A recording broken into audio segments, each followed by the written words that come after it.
Boa tarde, eu sou Márcia Tiburi e esse aqui é o Filosofia Pop. E o nosso assunto de hoje é um assunto que chama ocupar a cidade. Então, a gente tem a questão da cidade para pensar e a questão da ocupação da cidade para colocar em cena, para refletir sobre ela. Eu convidei para esse momento, além de vocês que chegaram aqui bem felizes, a Joyce Berti, que é arquiteta, que é urbanista e que é escritora. E convidei também a Amara Moira, que é doutora em literatura e escritora. E para a gente conversar sobre esse assunto geral da cidade, da ocupação da cidade. E por que esse assunto? Por que esse é um assunto que pode nos interessar? Porque nós somos uma população humana que costumamos nos organizar na forma de cidades. E a cidade, ao mesmo tempo, foi naturalizada, né? Ou seja, a gente está dentro dela e, ao mesmo tempo, nós não dispomos da categoria cidade, do conceito de cidade, para poder entender melhor a cidade, que é o lugar que a gente está habitando. Então, nesse primeiro momento, a pergunta que eu vou lançar para as nossas convidadas aqui é uma pergunta sobre o conceito de cidade. O que é cidade? Por que a gente pode pensar a cidade? É importante pensar a cidade? Por que nós desconhecemos tanto a cidade? Afinal de contas, o que a gente faz com a cidade? Vou pedir para a Joyce começar falando. Pode ser? Pode. Então, a cidade ela é o espaço onde a gente desenvolve as nossas relações, né? É o espaço onde a gente vai transitar, onde a gente vai construir nossa casa, onde a gente vai acessar os nossos postos de trabalho, a nossa escola, enfim. A cidade, pensando de uma maneira mais genérica, ela é uma nossa casa numa escala muito maior e sem limites, como a nossa casa, nosso espaço privado, a casa que a gente mora, propriamente dita, vai ter. Então, na cidade eu posso encontrar as pessoas, eu passo pelas pessoas, eu crio informações novas, eu observo novas dinâmicas, eu vou interagir com um número maior de pessoas do que dentro da minha família, que está morando naquele espaço que a gente chama de espaço privado, que é a nossa casa, né? Então, de maneira genérica, seria isso, né? E também é um lugar onde a gente exerce alguns direitos, como o direito de morar, o direito de estudar, o direito de trabalhar, o direito de ir e vir, o direito de construir laços, né? De também contestar coisas que a gente não está muito de acordo. Então, a cidade ela é um espaço plural, onde todo mundo pode transitar, circular, em tese, né? A gente pode acessar os espaços e ali fazer a nossa vida acontecer. Então, e a gente tem ao mesmo tempo, levando em consideração isso que você está falando, que é o lugar onde a gente vive, onde a gente acontece e onde acontecem coisas com a gente, né? E ao mesmo tempo é um lugar que nos define e que nós também ajudamos a definir.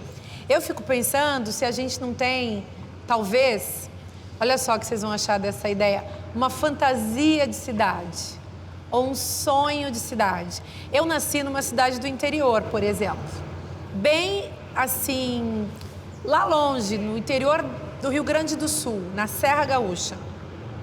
E eu me lembro quando eu era menina que aquela cidade para mim era um lugar que me deixava com muita vontade de ir embora. São Paulo já é diferente. São Paulo é uma cidade que você tem tantas cidades junto de São Paulo. Você fica num bairro de São Paulo e aquele bairro é muito maior do que muitas cidades que tem por aí.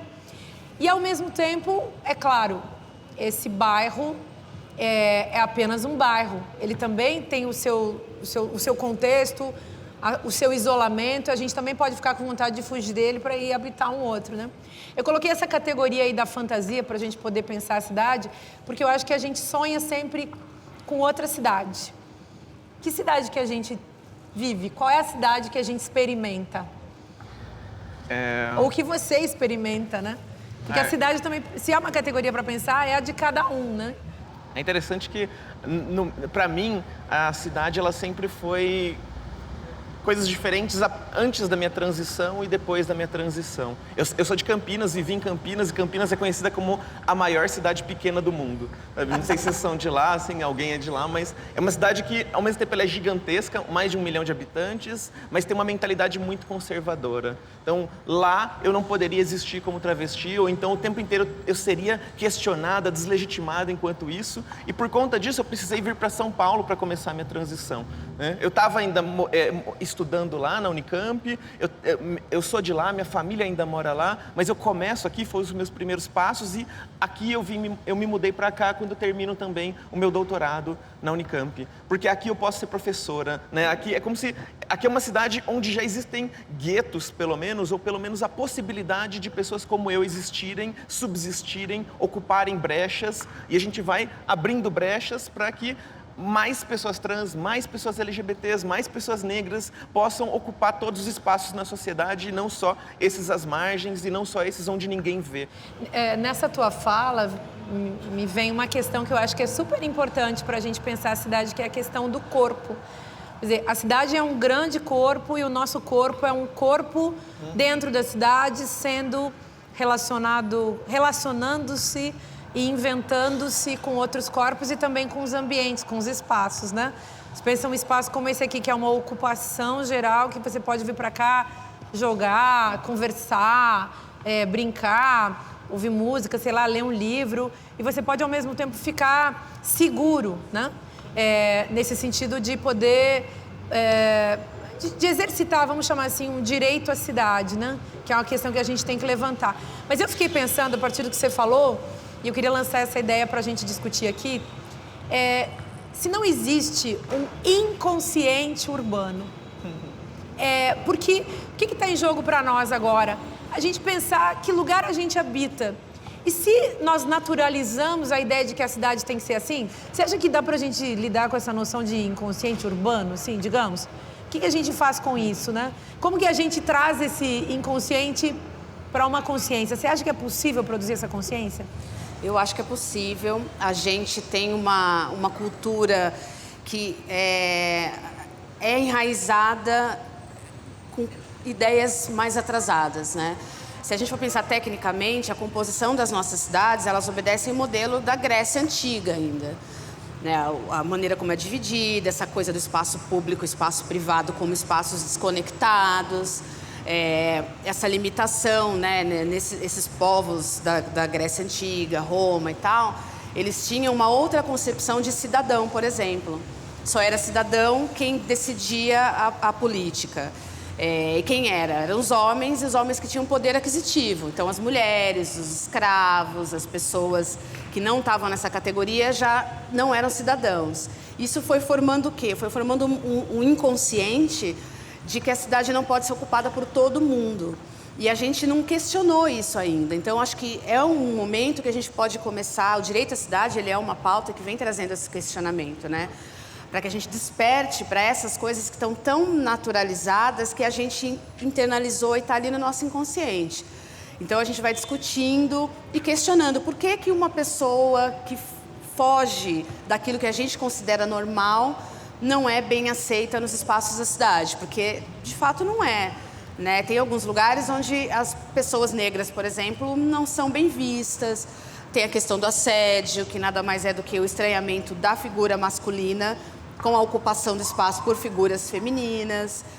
Tem a questão do LGBT, que sofre a agressão, né? E não é só agressão física, os olhares, as piadas, os comentários. Então, tem toda uma questão que esse termo é sensacional. A gente tem um inconsciente urbano que está muito impregnado de ideias atrasadas, né? De limitações que fazem com que a gente não consiga vivenciar a cidade da maneira que a gente gostaria. A gente tem um geógrafo, na verdade não era geógrafo, né? Ele se formou em outra coisa, mas enfim. Ele acabou se tornando um urbanista, que é o Milton Santos, e ele fala em cidadanias mutiladas. E aí ele define cidadanias mutiladas, a vivência que nós mulheres, que nós pessoas negras, que nós pessoas LGBTs, pessoas indígenas, ou seja, os corpos estranhos, né?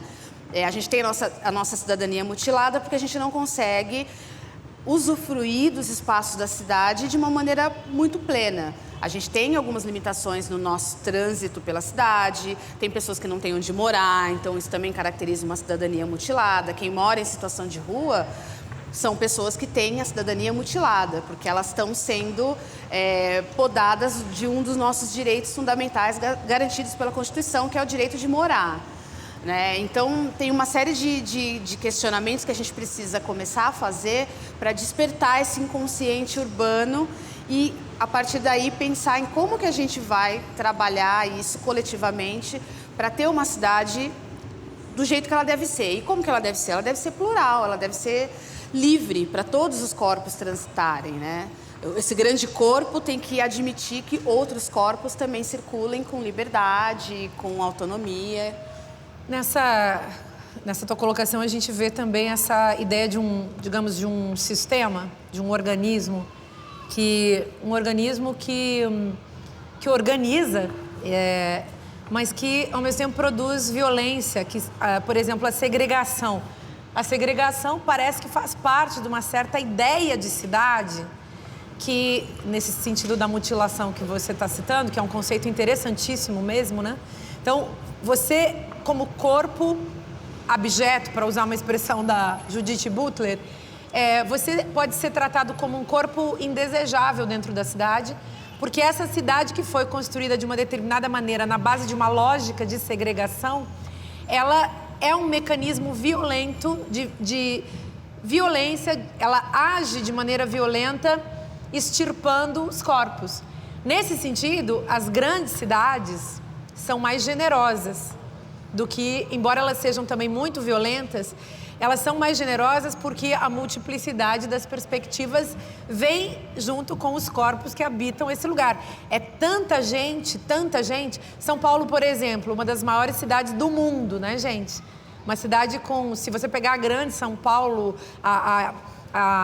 essa esfera da megalópole mesmo, né? Esse lugar gigantesco que é uma quantidade, são milhões de pessoas vivendo no mesmo lugar, todas transitando juntas, e mais gente que vem visitar. Eu sempre achei São Paulo uma cidade loucamente acolhedora. Ao mesmo tempo, e aí isso é dialético, porque tem uma profunda solidão na experiência do estrangeiro em São Paulo. E São Paulo tem também as ruas infartadas, né? Então, carros, rapidez, loucura e desmedida nessa construção, eu vou chamar assim de monstruosidade, né? É uma monstruosidade. Tem lugares de uma cidade como São Paulo, ou como Rio de Janeiro, ou como Belo Horizonte, ou Tóquio, ou Nova York, ou Londres, ou Paris, ou Cidade do México, que você nunca, mesmo morando lá a vida inteira, você nunca vai conhecer. Você conhece a cidade onde você vive? Olha, eu conheço o que está em volta do metrô. Eu tenho pavor de pegar ônibus e carro, andar de carro em São Paulo, de ficar presa no congestionamento. Eu conheço geralmente o que está perto do metrô, o que está no centro, e acaba me restringindo bastante a esses espaços. Mas também tem bastante coisa aí, né? Eu venho de uma cidade que o lazer do campineiro era ir no shopping, sabe? Tem um monte de shoppings pela cidade e era shopping, era só shopping. Aqui tem um monte de atividades gratuitas nos teatros do centro. Eu lembro que eu vinha pra cá, eu ia na Roosevelt, Augusta, eu gostava muito da Augusta. Eu vinha nos teatros da Paulista, nos teatros da Augusta. Tem vários que tem programação muito da hora, às vezes é de R$5, R$10. Isso é muito fascinante para quem é de fora. Sabe que a gente tem falado muito de direito à cidade, mas eu fico também pensando muito no desejo das pessoas em relação à cidade. Porque a gente podia se perguntar o que eu quero o que eu desejo em relação ao lugar no qual eu habito, tendo em vista que esse lugar é habitado por toda uma diversidade humana, cultural, física, uma diversidade étnica, de gênero, de sexualidades, de perspectivas em relação à vida e uma diversidade, vamos falar assim, né, de um desejo que surge disso. E eu acho que a gente podia começar a pensar a cidade também por aí, pensar essa cidade como um organismo que recebe o nosso desejo, que forja também o nosso desejo, porque a cidade, se ela é um corpo, ela é um ente, um ser intersubjetivo. Eu formo a cidade me forma. Tanto que nas grandes cidades as pessoas perguntam de que bairro você é. Porque o bairro de onde você vem, ele vai forjar também o modo como você se relaciona com a cidade. Nas cidades pequenas também. Eu continuo achando, sabe, a gente fala assim, você saiu da roça, mas a roça não saiu de você, né? Isso é verdade, a cidade não sai de dentro da gente. Se vocês lembrarem do Guimarães Rosa no Grande Sertão Veredas, ele tem uma hora que ele fala, o sertão é dentro da gente. Então pensa, se eu sou um sujeito do sertão, aquele lugar, aquele espaço que foi introjetado por mim, eu levo ele comigo para a vida. Aquele lugar de onde a gente veio nos forja.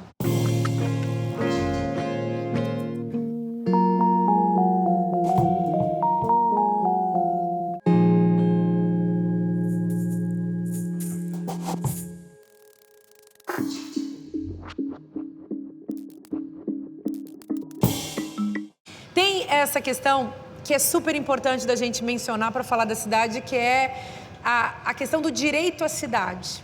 O que a gente quer dizer com o direito à cidade? A gente está falando do nosso desejo em relação à cidade, da nossa forma de viver a cidade, do modo como nós interferimos na cidade e de uma cidade também que nos acolhe ou nos expulsa dela, claro que sim. Quando a gente fala de um direito à cidade, o direito implica necessariamente, implica necessariamente o direito de aparecer. E o aparecer é físico. Na cidade concreta, a gente é uma presença física. E essa presença física, ela é provada pelo aparecer. Aqui, por exemplo, todo mundo pode testemunhar que viu o outro. Então, aparecer é um direito. Aparecer na rua, o direito de ir e vir tem a ver com eu poder transitar com o meu corpo para cá e para lá, do jeito que eu achar legal, do jeito que respeita, claro, o espaço e as pessoas, mas de um jeito que eu também tenho o direito de aparecer e de estar, ou seja, é o meu ser e o meu aparecer que se colocam no mundo e fazem presença dentro desse mundo. Essa dimensão estética da cidade, há vários exemplos, né? São Paulo, Rio de Janeiro e muitas outras cidades que tentam controlar o direito de aparecer das pessoas, mas o direito de aparecer também das culturas. Então, o que aparece e o que desaparece? O que se mostra e o que é escondido numa cidade? A gente pode fazer várias reflexões sobre isso, né? Se a gente olha para a cidade e a gente pensa, quem construiu a cidade? A impressão que a gente tem é que quem construiu a cidade foram só homens brancos, de alto nível social. Só que tiveram pessoas negras, pessoas indígenas, mulheres. E aí eles não estão aparecendo da maneira como a história é contada nos espaços da cidade. Então você pensa, por exemplo, a Avenida Rebouças. Alguém já parou para pensar em quem é a pessoa que está dando nome para aquela avenida? Vocês já tiveram alguma vez a curiosidade de saber quem é fulano que está dando nome para determinada praça, para determinado monumento? Isso é importante. A gente não tem muito essa cultura de investigar as informações históricas que tem nos nossos espaços da cidade. Mas é extremamente importante, porque ela também vai dizer para a gente quem está aparecendo e quem não está. Se vocês forem pesquisar, a gente quase não acha a participação das mulheres na construção da cidade. Então, nós não aparecemos na construção da cidade. E isso tem uma outra mensagem aí. Se a gente não está aparecendo na construção histórica das cidades, a gente também não está permitido para a gente aparecer com toda a nossa totalidade no trânsito pelas ruas, pelos lugares, enfim, Então, são questionamentos que a gente tem que fazer. Quem aparece na cidade? Aonde aparece também? Tem espaços que são estritamente brancos, tem espaços que são estritamente heteronormativos ou que só podem pessoas heterossexuais transitarem ali.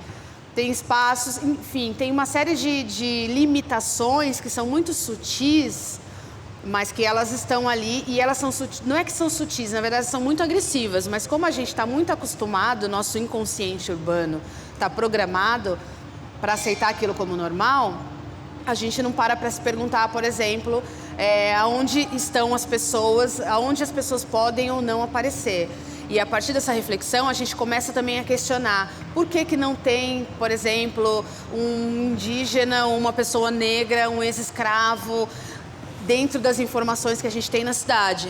Né? Eu acho que é bem interessante isso. Quem pode aparecer, quem está aparecendo de fato, né? E se não está aparecendo, por que não? Já que aparecer é um direito que a gente tem também de exercer cidadania. Então, nesse contexto, será que o que a gente está chamando de ocupar a cidade não é justamente uma tentativa de construir esse direito, o direito do estar? Não, é bem interessante pensar o que significa o ocupar. Eu lembro, a gente fez uma atividade na Unicamp, no começo da minha transição, 4 anos atrás, e eu levei amigas travestis para falarem um pouco sobre a realidade trans, como é que uma pessoa trans ocupa a cidade, como é a vida de uma pessoa trans dentro da cidade, trabalhos e tudo mais. E eu propus para elas que a atividade chamasse Travestis Ocupam a Unicamp. E elas ficaram muito incomodadas com isso, porque eu estava lá dentro, mas elas não tiveram a oportunidade de entrar numa Unicamp ou em qualquer outra universidade e ficaram incomodadas com aquilo porque era como se significasse que elas estavam invadindo. Elas sentiam que aquilo estava dizendo que essa entrada delas dentro daquele espaço não era algo que foi autorizado ou reconhecido. E elas queriam então que ficasse claro que elas estavam sendo convidadas, ou seja, elas queriam que a forma como a gente pensasse o convite deixasse claro que o saber delas e a perspectiva delas sobre a cidade estava sendo valorizado e que elas não estavam lá dentro de um ato de tensão e de revolta e de invasão e não queriam mobilizar esses sentidos da palavra ocupar. E eu gosto de pensar que existem os dois sentidos, né? É importante que a gente ocupe a universidade e a universidade faz parte da cidade, né? Com corpos diversos, com narrativas de vida diversas, com histórias diversas, mas é preciso também que a gente se pergunte o que essa palavra significa, né? Para que a gente não tenha essa noção negativa do ocupar sempre, né? Porque enquanto alguns corpos estão sendo mantidos de fora desses espaços importantes, desses espaços que a gente vê como referência, é importante sim, eu acho que é importante ocupar. Eu estudei na minha escola, na trajetória escolar inteira e nunca vi uma pessoa LGBT nos escolas onde eu estudei. Tinham pessoas que eram zombadas por serem um menino com um comportamento feminino, uma menina com um comportamento masculino, mas eu nunca vi alguém que batesse no peito e dissesse, eu sou. Né? Ou seja, é como se a escola estivesse dizendo que aquele não é um espaço de LGBTs. Aquele é um espaço apenas de adolescentes, crianças, adultos, quem quer que seja, heterossexuais. Quem quer que não seja isso, não vai ter que ficar completamente na margem, no armário, se escondendo. Você estava falando e eu estava pensando nessa questão do direito estético, gente. O direito estético que é relacionado aos nossos corpos. Então, o corpo da pessoa, digamos, a pessoa né? Ela é o que a sua presença permite que ela seja. Quando você fala da sua transição, você fala de um processo de desconstrução de uma generificação, digamos, masculina, na direção de um outro gênero, ou de um transgênero, ou de um gênero possível. A Laerte fala que ela é uma mulher experimental. Eu acho um conceito bárbaro. Enfim, mas o que está em jogo pra gente? Pensar que sempre, todos nós que somos corpos, temos uma dimensão estética na vida, ou seja, uma dimensão do aparecer. Nesse sentido, gente, dá para pensar a cidade como um mecanismo ou um lugar em que há um jogo entre o positivo e o negativo. E há uma construção do positivo e uma construção do negativo. Quem é colocado do lado do negativo é quem é tratado construção da epistemologia, do modo de pensar hegemônico, como sendo um indesejável. E aqui vou lançar um tema super polêmico para a gente pensar. Pensa na pichação. Pensa nessas grandes cidades, sendo São Paulo, uma das cidades que criou uma arte de rua incrível, que é o grafite. Mas pensa que São Paulo também criou o pichador e as pichadoras. E há de montão. E São Paulo, por exemplo, para o meu entendimento, para o meu gosto, eu acho que a cidade é um texto, dá pra gente ler a cidade como um texto, como um livro. E aí, as pessoas que picham a cidade ou grafitam a cidade estão escrevendo um texto na cidade. Mas o sujeito que bota uma placa publicitária, o sujeito que pinta uma fachada ou que constrói um prédio, também está fazendo um texto. Por que será que a pessoa que acha que constrói um prédio ali acha que está fazendo um texto ou pinta um muro de branco? Por que será que essa pessoa que habita a cidade, portanto é cidadão, acha que está construindo um texto melhor do que o texto daquela pessoa que veio, digamos, criar uma outra poética, né? Eu tenho a impressão de que a pichação é uma textualidade poética que recria a cidade e faz a gente repensar o direito visual à cidade. Então, eu posso olhar para a cidade de outro jeito. Você acha que tem jeitos de olhar para a cidade? Você acha que existe um controle desse olhar?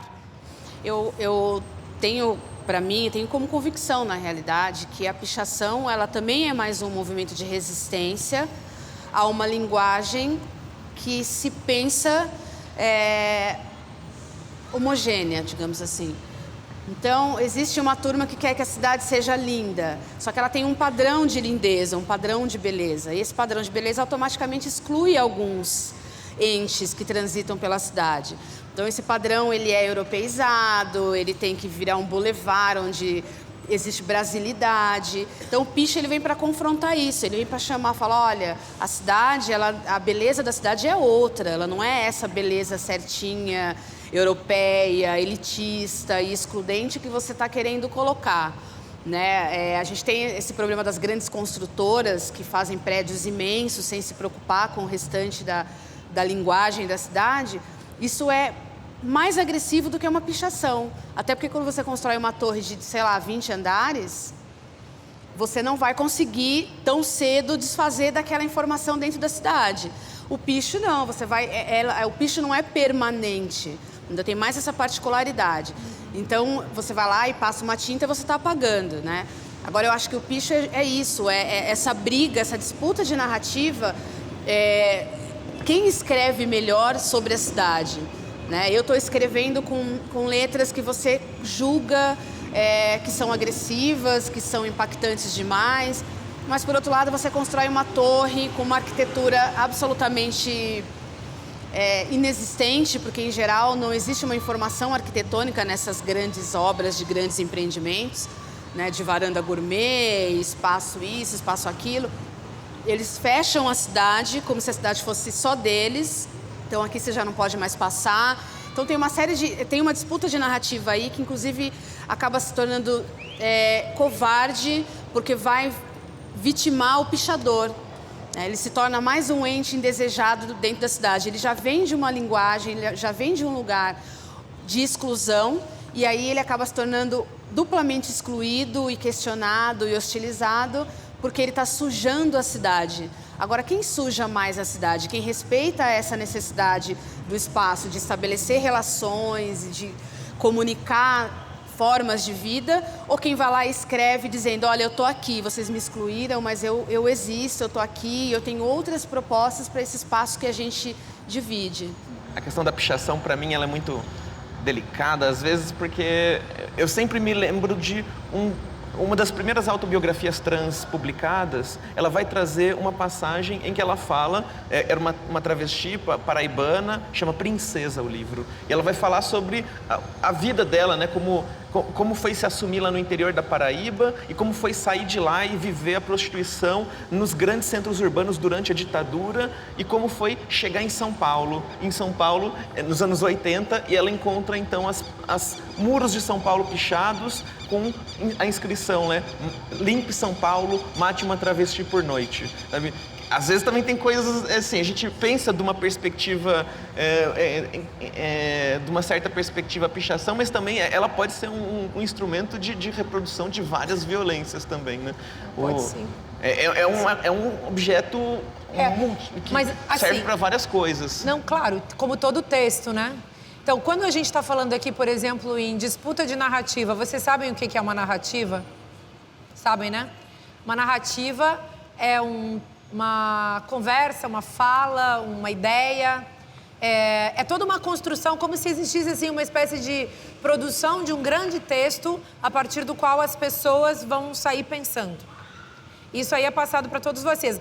Então, é por isso que a gente está discutindo isso numa perspectiva muito ampla, para que a gente possa pensar quais são as narrativas que estão tentando nos dominar, digamos assim, nos controlar. E na hora que eu falo da pichação, é isso, com certeza. Você pode pichar uma mensagem de amor, mais amor, por favor, que é uma pichação que tem por aí. Você pode também pichar uma manifestação de ódio, é claro que sim. Mas existe um fato que é metodológico. Quem pode escrever sobre a cidade, como você colocou, que é fantástico pensar assim, né? Quem pode escrever a cidade, quem está dizendo o que sobre o lugar e, ao mesmo tempo, ao dizer do lugar, para o lugar, dentro do lugar, construindo, junto com o lugar, uma outra narrativa, como que esse sujeito também vai poder habitá-lo. Aqui em São Paulo, por exemplo, tem essas guerras e guerrilhas entre os textos que são escritos. Mas eu acho que a grande oposição se dá entre o texto publicitário e uma estética publicitária e esse texto cheio de ruído, todo arranhado, todo enervante, que causa um mal-estar profundo na mentalidade conservadora, que vive da ideologia da fachada branca. A ideologia branca que constrói a fachada branca, que constrói a gentrificação, que é para deixar tudo, tipo, a cidade tem que ser bonita. Isso é um assunto que a gente não pode deixar passar, né? Não pode. Sabe o que é gentrificação? Não, explica aí. Gentrificação é esse processo de expulsão do centro, das áreas que interessam, tem que ficar linda, limpa e elitizada, e aí vai colocar todo mundo confinado em alguns espaços que geralmente vai ser periferia, áreas de favela, então fica todo mundo lá, né? Você não pode, nesses espaços centrais, ter, por exemplo, um conjunto habitacional como a Coab. Tem que estar esse espaço preparado para receber só a classe média, classe alta, enfim, que vai colocar ali as suas informações, vai escrever o seu texto da maneira mais excludente possível, né? E tem essa questão, assim, a gente não pode deixar de falar que a cidade, ela acaba absorvendo os problemas que a gente tem na estrutura social, né? Então, o que a gente tem de problema na estrutura social? A gente tem o racismo, a gente tem o machismo, a gente tem a LGBTfobia. Tudo isso vai ser espelhado nos espaços da cidade e na dinâmica da cidade, né? E aí você vê ela sendo fragmentada a partir dessas ideias, dessa problemática. Ela vai gentrificar seguindo também essa lógica. Então você tem, por exemplo, nas periferias. Quando você anda pelas periferias, pelas áreas de favela, você tem uma outra visão de cidade. É outra configuração, são outras pessoas, e essas pessoas não podem sair de lá e ocupar o centro da cidade, ocupar os espaços que estão reservados para quem, em tese, é melhor e mais qualificado para estar ali. Então, você vai, por exemplo, no Itaim Bibi, por exemplo, você que é da periferia, que é um corpo negro, um corpo feminino ou um corpo LGBT, você não pode ocupar esses espaços porque ali não foi desenhado, não foi escrito para você ocupar. Né? Agora, quando você está na periferia, não, lá é seu espaço. E a periferia é um espaço que a cidade, o inconsciente urbano entende como problemático, como lugar da criminalidade, como lugar da ignorância, como lugar enfim, do não desenvolvimento. Narrativas, né? Exatamente. Aí essa narrativa construída autoriza alguns crimes, por exemplo. Você pode entrar numa favela e matar, porque a opinião pública vai achar que tá ok, porque a desculpa é que o tráfico mora ali na favela, que o tráfico está na periferia. Né? Então, todas essas questões a gente observa muito bem quando você para e olha para a cidade de um jeito mais crítico. Né? Eu acho que cabe a gente começar a se perguntar por que alguns espaços, por exemplo, a gente tem em São Paulo uma situação bem caracterizada, falando mais dessa questão racial. Os lugares mais brancos são os lugares centrais, onde você tem uma infraestrutura toda produzida e toda pensada, e você tem uma renda familiar muito mais alta. Então, Pinheiros, subprefeitura de Pinheiros, que tem os bairros elitizados. Quando você vai para a periferia, para as áreas de favela, são as áreas mais pretas. Lá é onde tem pessoas mais pretas. Ah, mas também tem pessoas brancas que moram na favela e moram na periferia. Mas se você faz uma contagem, você vai ver que a predominância é de pessoas pretas. Né? Então, é o espelhamento da questão racial no desenho da nossa cidade, no texto da nossa cidade. Né? Então, tem todas essas questões que a gente precisa sempre pensar quando pensa em cidade. Eu também queria falar sobre a cidade de São Paulo ser a cidade mais perigosa e mais violenta de São Paulo e preconceituosa. Referente a essas coisas que vocês falaram, do transexual e ao racismo também. Queria saber o que vocês acham dessa parte de São Paulo também. Primeiro a gente precisa pensar um pouco nas construções que se fazem, reforçando essa questão negativa, né? Então, São Paulo é a cidade mais perigosa. A gente precisa pensar, será que é mesmo? Né? Existem outras cidades que são muito perigosas e lidam com a violência de uma maneira diferenciada. Né? Claro, uma grande metrópole como São Paulo, cheia de problemas, segregada, fragmentada, apresenta questões que a gente precisa resolver. Né? Agora, também tem as violências subliminares, que muitas vezes passa despercebido, que a gente mesmo pratica e que a gente não percebe que está alimentando uma determinada lógica. Então, por exemplo, a questão do assédio nas ruas. Você chamar uma mulher, você abordar uma mulher que está transitando pelas ruas, achando que está elogiando, por exemplo, é uma violência. Tem essa questão racial, nos lugares onde pessoas negras não podem estar, apesar de não ter nenhuma lei específica que diga que as pessoas podem ou não transitar por certos espaços, os olhares, a maneira como você é tratado, tudo isso também caracteriza uma violência, né? Então, existem diversas violências que acontecem no nosso espaço. Eu não acho que São Paulo seja a cidade mais violenta do mundo ou da América Latina. Eu acho que São Paulo é a cidade que menos pensa no conceito de violência e nas entrelinhas dessa construção.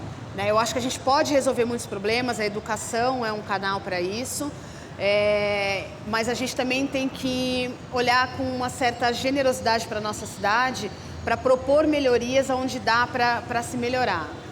Acho que o social é violento e acaba transparecendo isso para a cidade.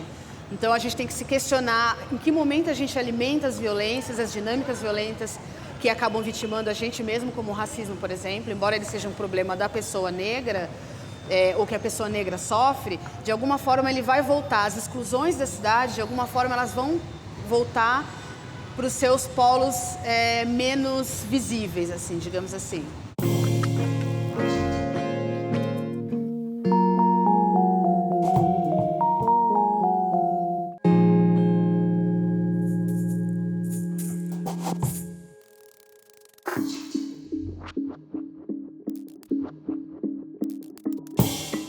Se vive um dia na cidade e se vive também uma noite na cidade.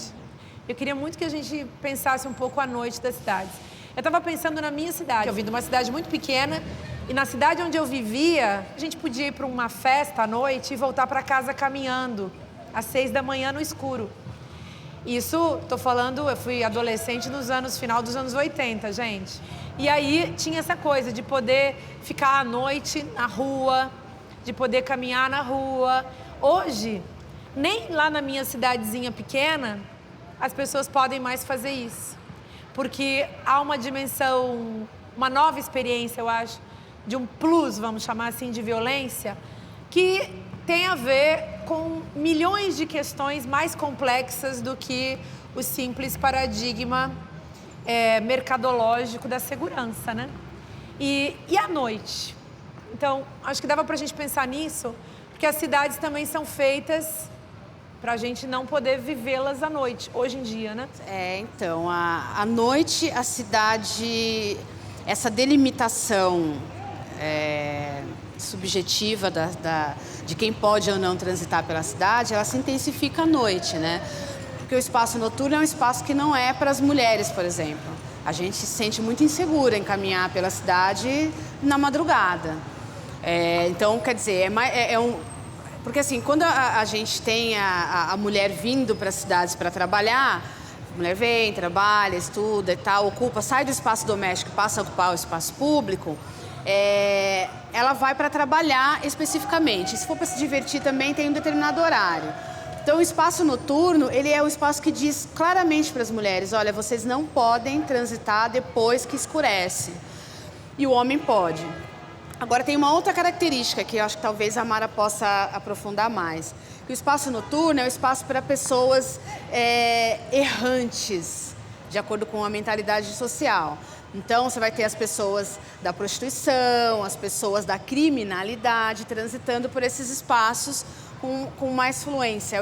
É o horário permitido para que as pessoas que durante o dia são excluídas possam transitar, possam existir, possam aparecer, né? E eu acho bem ruim, assim, né? Eu fico sempre me questionando por que pra gente não existe a segurança do trânsito pelas cidades durante a madrugada, né? A gente não pode ir numa padaria, por exemplo, que fica dois quarteirões da nossa casa, sei lá, 1h, 2h. Por que não? Tá tão naturalizado que a gente já pensa, não, isso não é horário da gente estar andando por aí. Né? Se uma mulher for estuprada, por exemplo, uma das perguntas vai ser que horário que ela estava andando, né? Por que ela estava andando sozinha num horário como esse? E a culpa vai ser dela. E a culpa vai ser dela porque ela furou, ela infringiu essa lei oculta do tempo que é permitido para ela transitar pela cidade. Então é bem complicado isso. A noite não é para qualquer um. A noite é para qualquer um.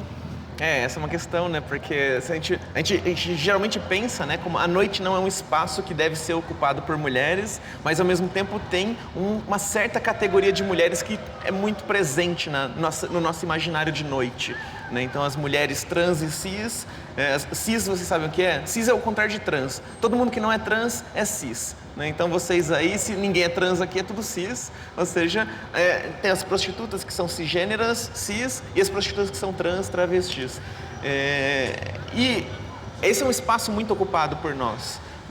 A prostituta trans, inclusive, muitas vezes, eu tenho várias amigas que falam antigamente era mais marcante isso, mas ainda hoje isso é uma experiência cotidiana de não conseguir sair durante o dia, porque a hostilização é tão grande, o estranhamento diante do nosso corpo é tão grande e um estranhamento que acaba assumindo um ar também de hostilidade, de violência, de um assédio, mas não um assédio puramente sexual, um assédio de hostilização mesmo, de apontando dedos, de gritando coisas, te xingando, te lembrando o tempo inteiro que você é um ser estranho naquele espaço e que você não deveria estar ali. Então, para muitas pessoas trans, a história o momento em que você pode ocupar a cidade é à noite, quando você está na rua, quando você está seminua, lidando com frio, lidando com calor, lidando com pernilongos, lidando com olhares. E esse é o espaço também onde podem dizer que somos bonitas. Essa é uma questão muito interessante também, né? Ali naquele lugar chovem homens que vão falar o quanto somos bonitas, o quanto eles estão apaixonados por nós, e só ali podem dizer isso, né? A Márcia estava falando sobre essa dimensão estética, né? E eu fico pensando muitas vezes sobre quais são os corpos que podem andar de mãos dadas na sociedade, quais são os corpos que podem ser apresentados para a família, que podem ser levados no shopping center, e quais são aqueles corpos que só podem ser vistos com você quando ninguém mais está vendo, ou seja, não podem ser vistos com você. Por mais que você os deseje, por mais que você queira estar com eles, por mais que você queira, inclusive, construir uma relação afetiva com aquela pessoa, né? Então, eu sinto as pessoas muito presas na sociedade. Elas querem, mas ao mesmo tempo elas não podem. Minha família não aceita. Meus amigos nunca vão me respeitar. Eu vou perder meu trabalho, né? O tanto de riscos que a pessoa corre só por estar ao nosso lado, ou só por deixar que a gente frequente a sua casa. Às vezes nem como namorada, como amiga só. Né? Quem aqui já levou uma pessoa trans para casa? Quem tem amigos e amigas trans? Né? É tão delicado isso, parece que somos aquele grupo que não pode ser visto perto de vocês. Eu lembro da minha mãe, quando eu tinha amigas trans 10 anos atrás, antes de me assumir, e ela falava, eu não acredito que você está andando com essa gente. E hoje, essa gente é a filha dela. E aí ela teve que repensar todos os discursos de discriminação e de preconceito que ela tinha e se reinventou. Hoje ela é uma pessoa melhor. Ela diz isso, que ter uma travesti na família fez dela uma pessoa melhor. Mas nem todo mundo tem o privilégio de ter uma travesti na família. E muitas das pessoas que têm esse privilégio descartam esse privilégio, jogando essa travesti na rua, violentando essa travesti a ponto de ela ter que fugir de casa para nunca mais querer estar ali com aquelas figuras que supostamente deveriam acompanhá-la por toda a vida. É nesse lugar também que eu acho que a gente pode recolocar a questão do público e do privado, né? Porque nesse aspecto, nesse sentido em específico, a gente também organizou a cidade. Isso, você estava citando a organização da polis grega, né? Que é um referencial teórico para a gente até, né? Você pensar, a cidade-estado organizada, e como que ela é organizada? Ela é organizada já a partir de uma separação entre aquilo que é da ordem pública, propriamente dita, no sentido do lugar onde os homens vão transitar. É como se o público tivesse sido feito para o homem branco, que é o cidadão lá. E isso é um legado infeliz que se tornou uma espécie de parâmetro lógico, faz parte de uma racionalidade que constrói tudo e constrói a cidade também. Então, a razão que constrói o mundo coloca que o mundo público é dos homens, então a rua é dos homens. Você sabe essa coisa se a gente pensar, né, a mulher da rua sempre foi tratada nessa visão patriarcal do mundo como sendo uma mulher que está no lugar errado. Né? Como se a rua não fosse feita para mulheres e, portanto, não fosse feita para todos os seres ligados a esse âmbito que foi construído como sendo algo negativo. Ali o território das criminalidades e das proibições, né, que a Joyce estava colocando. E aí os gregos falavam também de uma outra esfera, gente, que era a esfera do oikos. Oikos, de onde vem oikonomia, de onde vem economia. Mas olha que interessante, esse oikos, o que é? É a casa, é o lugar onde a gente habita sozinho com a nossa pequena comunidade, não mais com a grande comunidade lá fora, mas com a pequena comunidade. E o Aristóteles falava explicitamente num texto chamado Política, que existia o território da polis, que era o território dos homens, de uma vida qualificada, do varão. E nesse lugar do oikos, que é o lugar da casa, eles diziam, lá deve ficar aquela vida, você até citou isso no começo, né? A vida que é a da mulher, a do escravo e a do animal. É um tipo de vida personificada num tipo de corpo que está justamente ao serviço desse homem que vai para a polis fazer a sua vida pública. E aí a gente tem essa separação histórica entre o público e o privado, que é uma separação bem complexa, uma separação que de vez em quando é tensionada. Esse exemplo que você trouxe da sua história com a sua mãe é maravilhoso, porque, digamos, antes a vida trans era uma vida que estava lá no ambiente externo, não era problema dela, não era problema da vida privada dela. Você traz a questão para dentro da casa dela, do ambiente dela, do domínio dela, e ela tem que refazer a relação dela com a ordem pública. Se a gente pensa em desigualdades e violências, também é muito interessante, né? Porque dentro da casa, a casa é um laboratório de 1000 desigualdades, né? Então, Também isso eu acho que é uma questão para a gente se colocar, né? Como viver o público e o privado de uma maneira mais lúcida, Joyce? É interessante isso, porque a gente não pode, a gente até pode de repente manter essa divisão do público e do privado, mas não com o intuito de continuar oprimindo, né? A mulher quando vai para o espaço, ela sai do espaço privado e vai para o espaço público, ela é um corpo público. Tudo que vai para o espaço público é um corpo público. E o público, a noção de público que a gente tem é qualquer um usa, qualquer um faz o que bem entender. Né? E quando a gente está no espaço privado, justamente como a Márcia está falando, só interessa a nossa vida. E aí a gente entra naquilo que eu estava falando para o rapaz ali, né? A gente não questiona os nossos padrões de violência, a gente não questiona as dinâmicas de violência que a gente cria dentro do nosso espaço privado. São esses padrões que a gente vai levar para o espaço público e vai alimentar o que está lá fora e que de alguma forma vai acabar voltando para a gente, né? Num movimento de retroalimentação aí, né? Então essa divisão, a gente tem que cuidar do espaço público, mas pensando que sai de dentro do privado muitas vezes os questionamentos e os tensionamentos necessários, né? O pessoal é político também, né? O pessoal político entra nessa onda, né? Então, o que a gente faz na nossa vida, digamos, do ponto de vista do nosso corpo, das nossas experiências muito particulares, o que isso vai produzir lá numa outra esfera, numa esfera da convivência mais coletiva. Mas a gente tem também, e isso tem que ser colocado, né, gente? As ruas estão esvaziadas, a noite está esvaziada, sendo habitada por aquele que foi colocado numa margem, mas a rua, durante o dia, também é um lugar de margem. Se vocês pensarem bem, os carros ocupam as ruas. Uma pergunta que eu fico sempre me colocando, por que a população, diante da perda de direitos, diante das opressões vividas, por que as populações não ocupam mais as ruas? Por que a rua se tornou um território quase que hostil à política?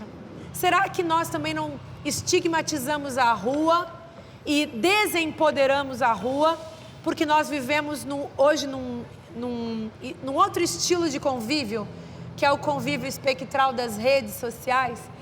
Será que a gente pode continuar pensando a cidade sem pensar nessa esfera virtual? A internet não é uma cidade, ela é um outro mundo, ela é um outro planeta. Mas parece que a gente se contenta em viver naquele planeta e abandonar a cidade. Há um adeus ao corpo e um adeus à cidade que tem a ver com essa alternativa espectral, não física. Essa coisa da violência, né?